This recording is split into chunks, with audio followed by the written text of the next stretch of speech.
market. We beat them in blind taste testing. We're going to taste the tea. Give it a shot. We have, this is the cranberry, cranberry hibiscus, Governor. Dr. Eddie has English breakfast tea. This has no caffeine, right? So you've got literally the power of blood flow that's giving you that energy. There's no jitters, no crash. And this is a beautiful English breakfast tea. You can see very, very rich, anchored in that organic tea. And what do you guys think? I like it because I like cranberry juice, so I think this is terrific. I would get this. And so you have here in a tea sachet all the benefits of one capsule of Vinia, all the power, all the goodness of 1,000 red grapes from a Pisces resveratrol perspective, allowing you to increase your blood flow from increased dilation of arteries and ultimately more physical energy and more mental alertness. Vinia. Better blood flow, better life.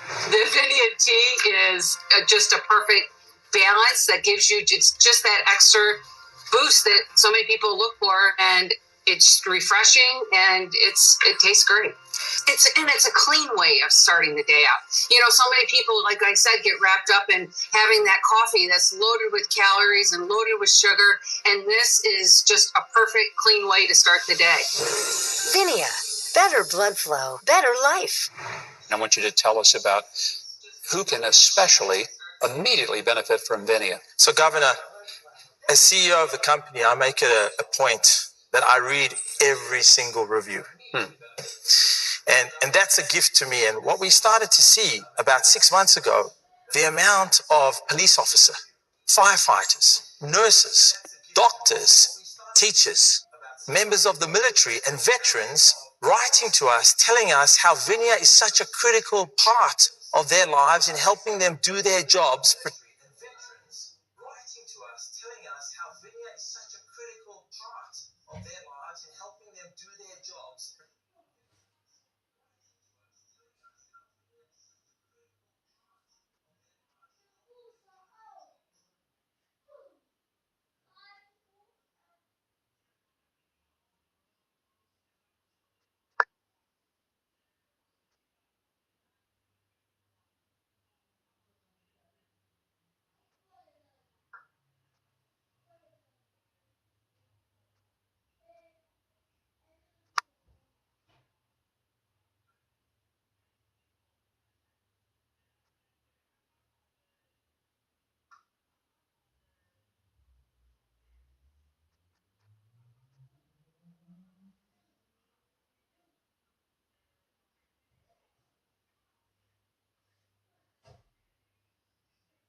Rachel Adams? Yep. Innertron pays the Shell company hundreds and thousands of dollars. They get rid of the waste, and Rachel and her crew, they just dump it in the desert and they pocket the money. Well, Ursula Lepine thinks she's photographing extraterrestrial contact.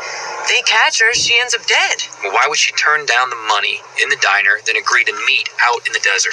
Well, perhaps that's where they agreed to swap the video for the money. I guess. Oh, you say, yeah, I guess, but you mean I don't think so. Rachel lives in Juarez. I mean, she could get herself an untraceable gun, in like 15 minutes? It says she shows up with a homemade zip gun? That doesn't make sense, right? Hodgins. Hodgins. Oh, hey, Dr. Brennan.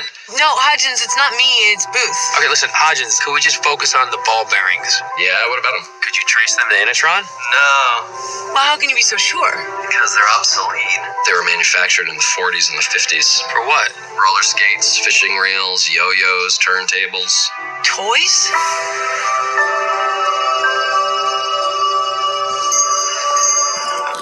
Hey, I'm just closing up. I turned off the grill about a half an hour ago. Oh, we're not here to eat, Blaine. Any of these work back here? Yeah, the disruptor from Gamma Gamma 6. Why isn't this solar system working? Because it's 60 years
systems. The Trump administration is reportedly seeking approval from Congress to sell nearly $6 billion in weapons to Israel as Israel's military continues to strike Gaza. Estonia calls for urgent talks with its NATO allies after 3 Russian fighter jets violate its airspace. Putin wants to test our unity as NATO. Putin wants to test our capabilities, our reactions, and this is a part of Putin's plan. President Trump claims he's done a deal with his Chinese counterpart to keep TikTok operating in the US.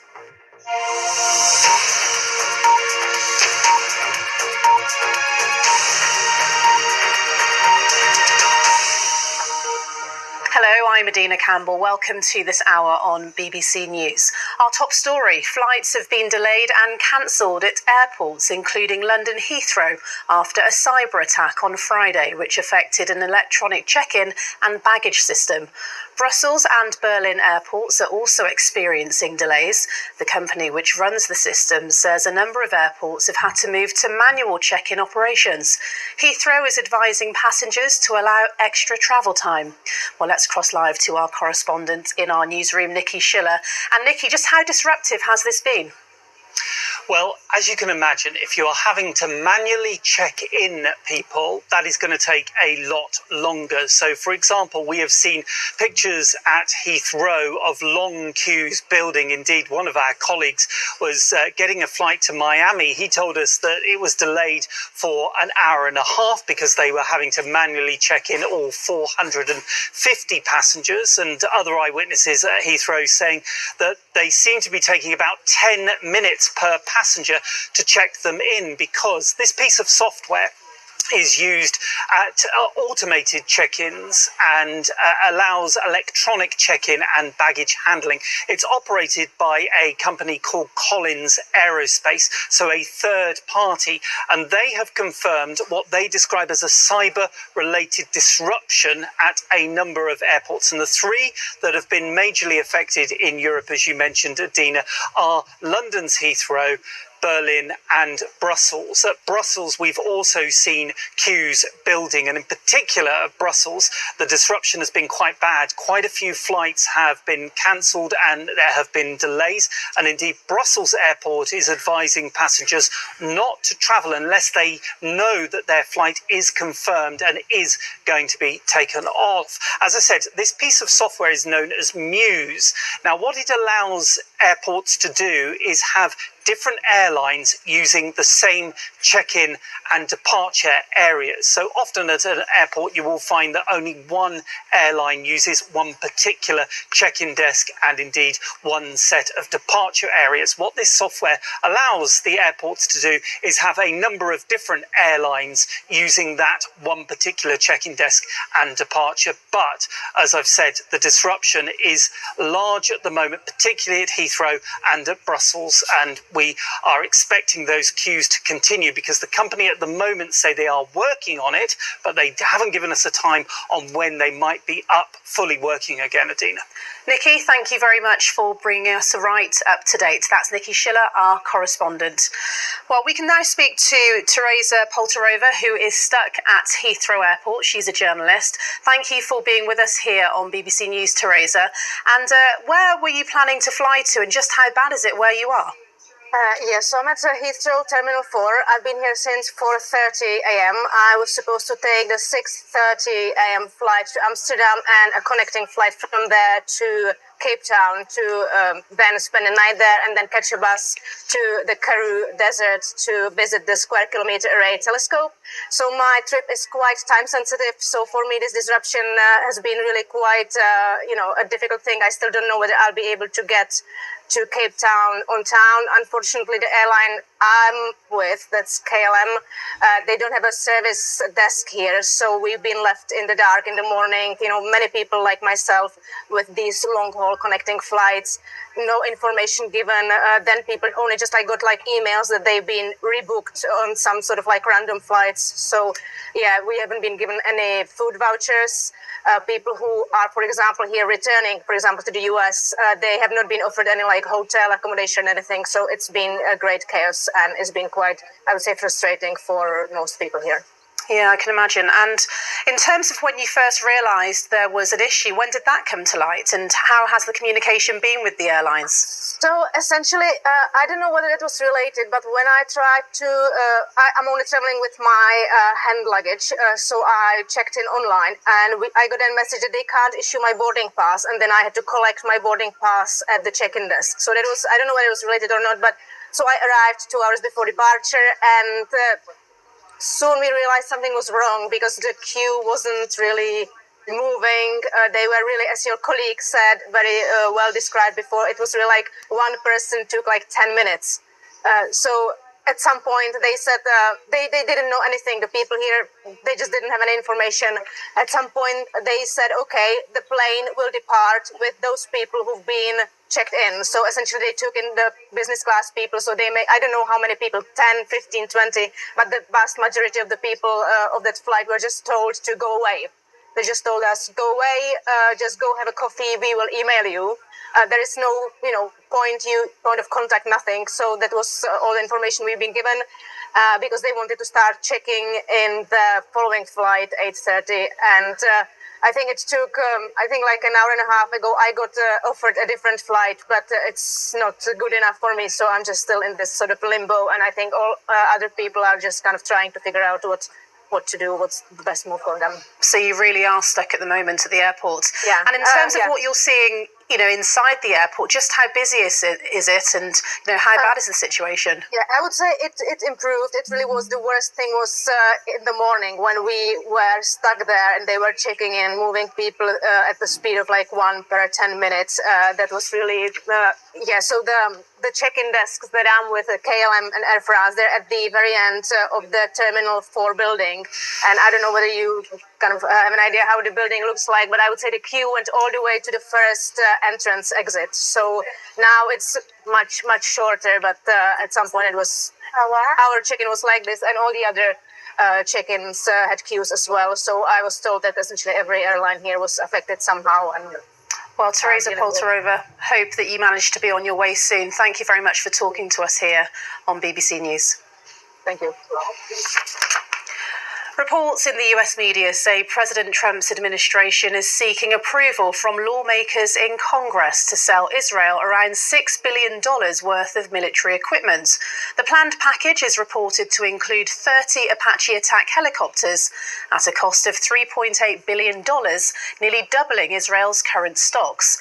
The sale also includes 3,200 assault vehicles for the Israel Defense Forces, with a price tag of $1.9 billion. The reported deal comes ahead of the annual United Nations General Assembly next week, where the situation in Gaza is high on the agenda. The UN Secretary General, Antonio Guterres, called on the international community to end the fighting. What we are witnessing in Gaza is horrendous. It is the worst level of death and destruction that I've seen in my time as Secretary General, probably in my life. Palestinian medical sources say continuing Israeli attacks on Gaza City have killed at least 14 people on Saturday. They say 3 others were killed elsewhere in Gaza. The Israeli military says its offensive, which is destroying entire neighborhoods, is aimed at dismantling Hamas. It now controls the eastern suburbs and is preparing to advance on central and western areas. The IDF has closed an additional temporary evacuation route for exhausted Palestinian civilians, leaving the heavily congested coastal road as the only way out. We escaped the bombardment. You see how death is everywhere. Our lives have become extremely difficult. There's no tents, no water and no food. We are living on the street. We don't know where to go anymore. What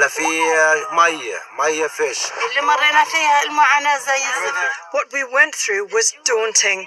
The hunger, the lack of food, of money and work. Death follows us everywhere. Bombing wherever we turn. When we went back north, we stayed for a month, and then they bombed us, so we escaped.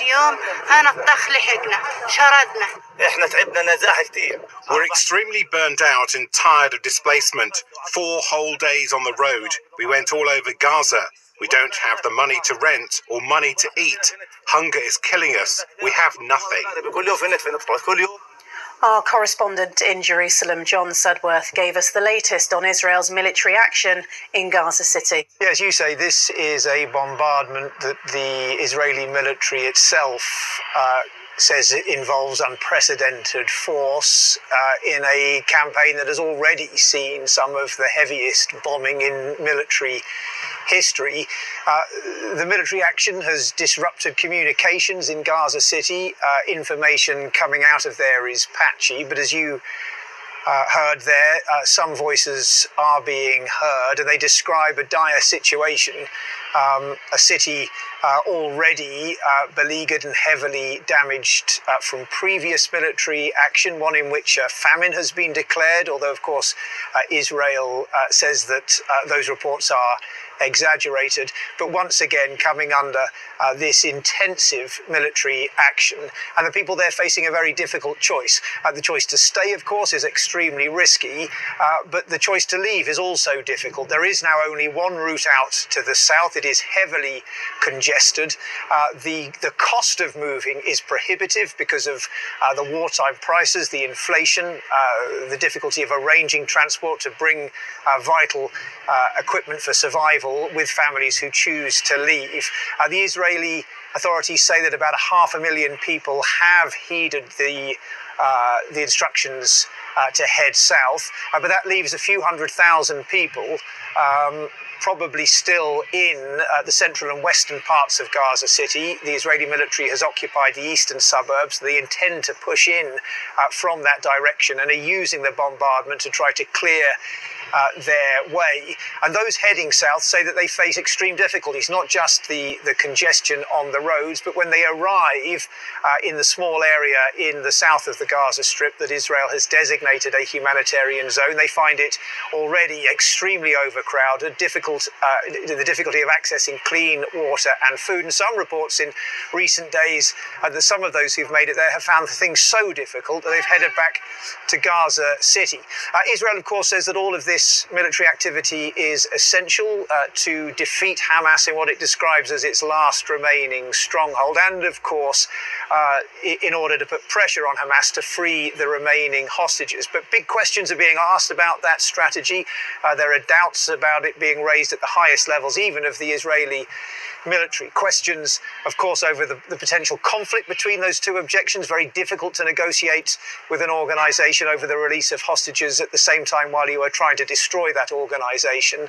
And the question mark about the possibility, the strategic possibility of annihilating Hamas. A lot of military analysts suggesting that it is now, after 2 years of war, of course, depleted and debilitated, and it is choosing a deliberate strategy of military retreat, essentially melting away into the background. And this week we saw the killing of 4 Israeli soldiers in the city of Rafah, a city, of course, that was meant to have been cleaned of that kind of threat from roadside bombs in military action last year.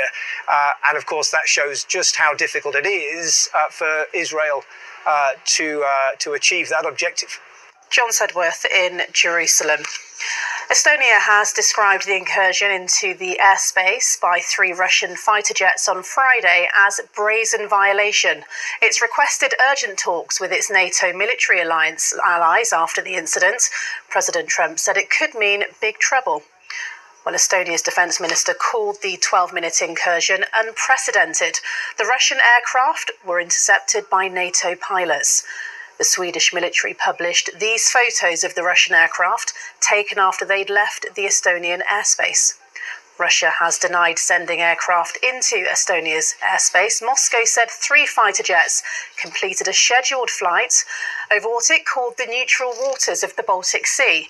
Tensions have been escalating between the military alliance and Russia after Poland and Romania reported incursions by Russian drones in the past 10 days.